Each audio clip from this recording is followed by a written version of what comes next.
নমস্কার। এটা বাংলা এবং অঙ্কের একটা কম্বাইন করে এই টিএলএমটা তৈরি করা হয়েছে। আপনারা সবাই দেখবেন। দেখুন, এখানে লেখা আছে পাঁচ আটে কত।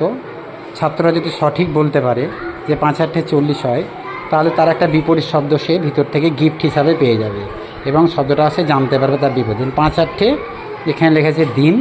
যদি সে বলতে পারে 40 হয়, তাহলে তার বিপরীত শব্দ যে রাত সে পেয়ে যাবে।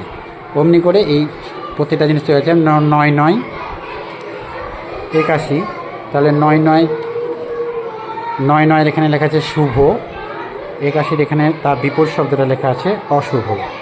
এখানে লেখা আছে 7 3 সহজ লেখা আছে। 7 3 যে 21 বলতে পারবে সে কিন্তু এই সহজের বিপরীত শব্দ কঠিন পেয়ে যাবে। আবার এখানে 6 4 লেখা আছে। 6 4 এখানে লেখা আছে মোটা।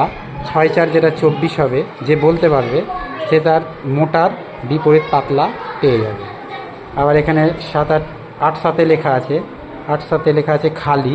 8 7 যদি 56 বলতে পারে, তাহলে সে খালির বিপরীত ভর্তি পেয়ে যাবে। এরকম করে এই টিএলএমটা তৈরি করেছে। যদি আপনাদের কোনো সহযোগিতায় লাগে, তাহলে আপনারা স্কুলে করাতে পারেন। ক্লাস 3 2 এর জন্য উপযোগী। নমস্কার।